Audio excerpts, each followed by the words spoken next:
Welcome back to Another Thing. I'm Larry Menti. We just talked about cyberbullying, bullies taking to Facebook, to Instagram, and other social media sites to shame, to embarrass, and to ridicule their victims. Now there is a company trying to defeat that kind of bullying at its source with a brand new phone app. Kimberly Kravitz, reporting for Another Thing, tells us the app was inspired by a recent case that ended in tragedy. Amanda Todd, a victim of cyberbullying, shared her story on YouTube just a month before she took her own life.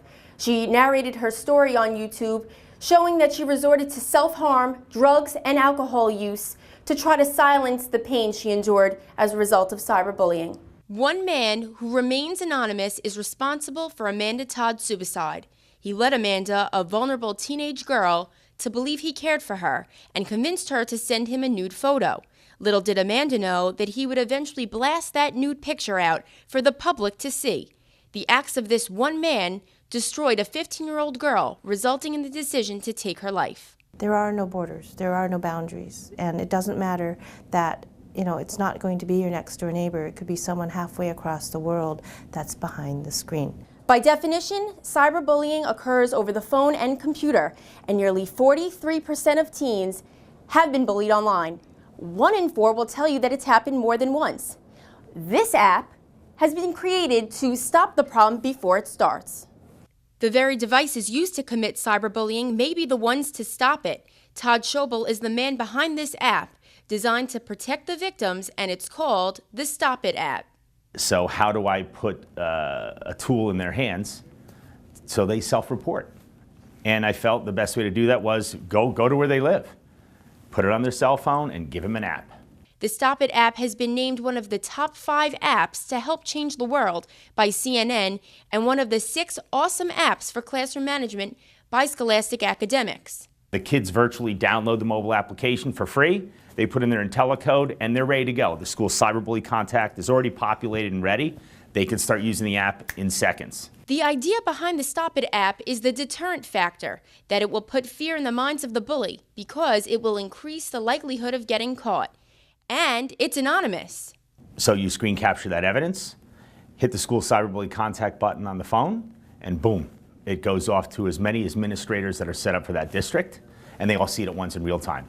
So we have kids who actually want to report things that are going on, but they don't have the way to do it. And it's not only an anonymous feature that they can reach out to a school counselor, but it's the texting and the phone call hotline that's been so important.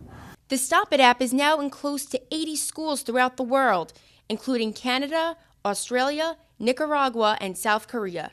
The hope is that this kind of technology can combat the future of cyberbullying. It's a global teaching of awareness that we have to do, but it's so slow, it moves so slow, because what people think is it's not going to happen in my backyard. It's not going to happen to my kid. And you know what? I never thought it would happen to mine either, but it did. If you or someone you know is in need of help, call the Kids Helpline, 1-800-668-6868. And for more information on Amanda Todd, log on to www.amandatoddlegacy.org. In Somerset County, I'm Kimberly Kravitz. All right, thank you, Kimberly. To continue our conversation now on bullying, we want to bring in Kathleen Hopkins, who is a reporter for the Asbury Park Press and APP.com, who broke just a horrific story about bullying. Can you give us the details? Sure. The story I broke was about a young man named Parker Drake. He's 19 years old. He's autistic. He has diabetes. He has Tourette's syndrome and some other disabilities, learning disabilities. And on February 25th, which was during the winter cold snap, 2 young men that he knew previously from high school called him up and said, "Hey, Parker, we'll give you $20 and 2 packs of cigarettes if you'll go into the ocean and stay in there for a minute." So Parker So this was in February, so it was frigid water. It was 30 degrees. The ocean temperature Below was 30 freezing, degrees. Yeah. So apparently it was the temperature that if you stayed in for any length of time, you would probably die of hypothermia. And so Parker, being easily swayed, he went along with them. And it wasn't just going into the ocean for a minute. The pair took him down the jetty and told him to jump off the jetty, and he did. And he was pretty far out in the ocean, and he was struggling to... Could he swim? He can swim, but he was struggling. He was gasping for air. He says he doesn't know how he made it back. And they videotaped all this, and we can show some of the videotape. They videotaped it, yes, and they were cheering and laughing in the background as they're videotaping it. They were saying polar plunge and things like that. They were just laughing. What was the harm to him? Well, for one, he's diabetic and he wears an insulin pump. And while he was in the ocean, the pump froze. So his mother believes he could have died that day. And she wanted charges brought against them. She did, The yes. two kids. And what happened? Well, she went to the police and they said they were going to investigate. And then they got back to her and said, we're not going to charge them. So there's videotape of this incident, of them knowing that he was autistic and diabetic, having him jump in, there was harm done to him, he could have died, and so they have the evidence right there and they couldn't find anything to charge him with? Well, what the prosecutor said was that they couldn't find a crime that fit this behavior. One of the problems... Reckless endangerment? That's just off the top of my head. Assault?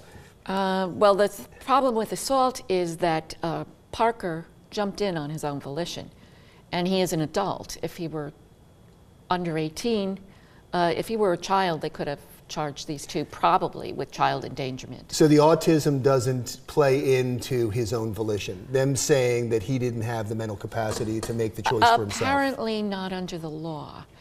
Now, the mother has filed complaints herself, charging these two men with endangering the welfare of a mentally incompetent person. That is only a disorderly person's offense. It's not a crime. And they're to be in court later this month in April. You met Parker. Yes. Tell me about him. Oh, Parker's a sweet young man. He's just a very sweet, gentle person, and nobody deserves this kind of treatment. Yeah, I'm sure he just jumped in because he wanted friends. He wanted to be accepted. That's exactly what his mother says. And thank you so much. Please come back, especially when the legislation goes through. Thank you. We'd love to follow the story. I'll be happy to. And Thank maybe you. talk to Parker or his mom. We'd love to have them in as well, especially to push for the legislation. Right. I'll mention that to them. Thank you so much. Kathleen Hopkins, who broke the story, an important story for the Asbury Park Press. When we come back, did you know that your pet may not need all of the vaccinations they get? If you have the right food on board and good digestion, then you're going to have good health.